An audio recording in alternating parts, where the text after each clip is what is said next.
Bismillahirrahmanirrahim. Bismillahirrahmanirrahim. Assalamualaikum warahmatullahi wabarakatuh. Kami dari kelompok 3 akan mempresentasikan materi pada pertemuan ketiga mengenai peradilan pajak. Sebelumnya, kami mengucapkan terima kasih banyak kepada Ibu Efni Ceria, SPD MPD, selaku dosen pengampu mata kuliah sengketa pajak. Kami masuk pada materi, alangkah baiknya kami memperkenalkan diri terlebih dahulu. Perkenalkan, saya sendiri Al-Fajri Ardi selaku moderator dan sekaligus pemateri, dan rekan saya Adinda Afrida selaku pemateri, Al-Fajri Ramadan selaku pemateri, Utari Restu Ilahi selaku pemateri, dan Amalina Azizah Munandar selaku pemateri. Baiklah, kita akan masuk pada materi yang pertama.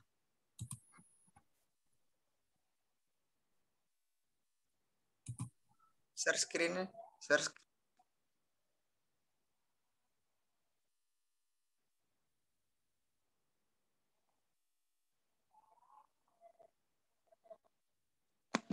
Baiklah, materi yang pertama akan dijelaskan oleh saya sendiri. Yang pertama mengenai lembaga keberatan. Lembaga keberatan pajak merupakan lembaga penyelesaian sengketa pajak yang berada dalam organisasi Direktorat Jenderal Pajak dan merupakan perwujudan dari pasal Undang-Undang KUP atau Ketentuan Umum Perpajakan, pasal 15 Undang-Undang PBB, pasal 16 Undang-Undang BPITB, pasal 31 ayat 2 Undang-Undang PP, dan pasal 48 ayat 2 Undang-Undang PTUN. Keputusan lengkap keberatan pajak berupa menerima seluruhnya penerima sebagian, menolak dan menambah besarnya pajak yang kurang atau lebih bayar sebagaimana yang tertuang dalam surat ketetapan pajak atau SKP, surat pemberitahuan pajak terhutang atau SPPT, dan bukti potong atau pungut. Baiklah, sekian penjelasan materi dari saya. Selanjutnya, materi yang kedua akan dijelaskan oleh rekan saya, yaitu Al-Hutari Restu Ilahi. Kepada Tari, dipersilahkan. Baik, selanjutnya B. Majelis Pertimbangan Pajak. Dengan Indonesia memproklamirkan kemerdekaannya menjadi IPP dipertahankan oleh Indonesia dan diatur dalam Undang-Undang 1945. Dengan itu IPP masih berlaku sampai adanya UU 05-1959, yaitu dengan dibentuknya Majelis Pertimbangan Pajak. Majelis Pertimbangan Pajak adalah majelis yang mempertimbangkan untuk memutuskan keberatan penetapan pajak terhutang karena adanya perbedaan pendapat atau perselisihan argumentasi antara fiskus dan wajib pajak.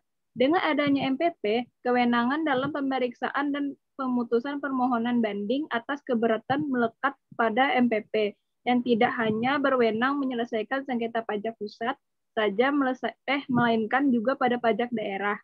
Penyebutan MPP masih tetap digunakan sampai dengan adanya UU nomor 17 tahun 1997 MPP berganti menjadi Badan Penyelesaian Sengketa Pajak atau BPSP. Baiklah, saya kembalikan kepada moderator.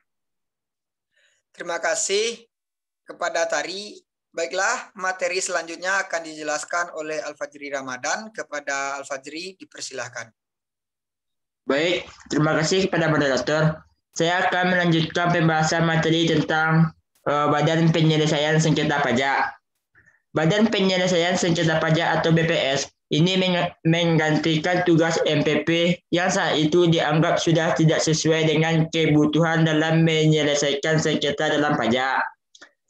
BPSP sendiri bertugas untuk memeriksa dan memutuskan sengketa pajak, baik di luar tugas dan wewenang peradilan umum dan tata usaha negara, serta menyelesaikan sengketa kepabeanan dan cukai. Ketentuan ini tepatnya diatur dalam Undang-Undang Nomor 17/1997 pada pasal 2 yang menyatakan bahwa kedudukan BPSP yang dimaksud dalam Undang-Undang Nomor 6/1983 pasal 26 yaitu tentang ketentuan umum dan tata cara perpajakan. Selain memeriksa dan memutuskan permasalahan sengketa pajak, BPSP juga berwenang untuk menyelesaikan sengketa kepabeanan dan cukai. Adanya perluasan kewenangan BPSP dari MPP. Anggota badan ini berasal dari pemerintah, para ahli perpajakan, pengusaha, dan ahli di bidang kepabeanan dan cukai. Dimasukkannya materi terkait kepabeanan dan cukai dikarenakan saat itu Undang-Undang Kepabeanan dalam Undang-Undang Cukai sudah diundangkan pada tahun 1995. Baik, sekian pembahasan dari saya kembalikan ke moderator. Baik, terima kasih kepada Fajri. Materi selanjutnya akan dijelaskan oleh Amalina Azizah Munandar. Kepada Amalina dipersilahkan. Baiklah, yang D, pengadilan pajak. Melihat kedudukan BPSP pada saat itu, ada yang mengusulkan pembentukan badan peradilan yang berada di bawah Mahkamah Agung. Oleh karena itu, pemerintah membentuk pengadilan pajak melalui Undang-Undang Nomor 14 Tahun 2002 tentang Pengadilan Pajak. Pengadilan pajak merupakan bentuk dari pengadilan khusus yang berada di bawah lingkungan Peradilan Tata Usaha Negara atau PTUN. Menurut Pasal 2 Undang-Undang Nomor 14 Tahun 2002, definisi pengadilan pajak adalah badan peradilan yang melaksanakan kekuasaan kehakiman bagi wajib pajak atau penanggung pajak yang mencari keadilan terhadap sengketa pajak. Sekian dari saya kembalikan kepada moderator. Terima kasih kepada Amalina. Baiklah, materi yang terakhir akan dijelaskan oleh Adinda Afrida. Kepada Adinda dipersilahkan.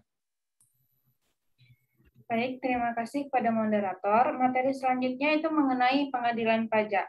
Kewenangan dan kekuasaan lembaga peradilan pajak ini telah diatur dalam pasal 31, 32, dan 33 Undang-Undang Nomor 14 Tahun 2002.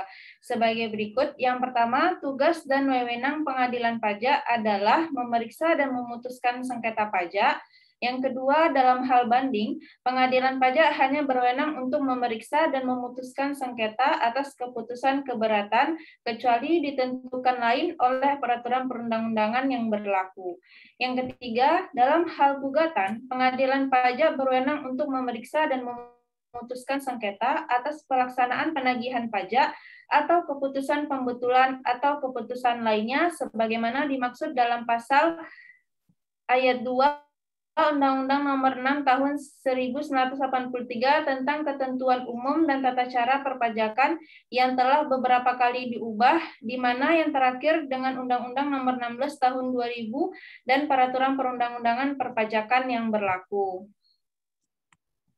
Baik, saya kembalikan pada moderator. Terima kasih kita ucapkan kepada Adinda. Baiklah, sekian penjelasan dari kami mengenai materi pada pertemuan ketiga. Apabila ada salah dalam penyampaian kata, kami mohon maaf. Semoga bermanfaat. Kami akhiri dengan wabillahi taufiq wal hidayah. Wassalamualaikum warahmatullahi wabarakatuh.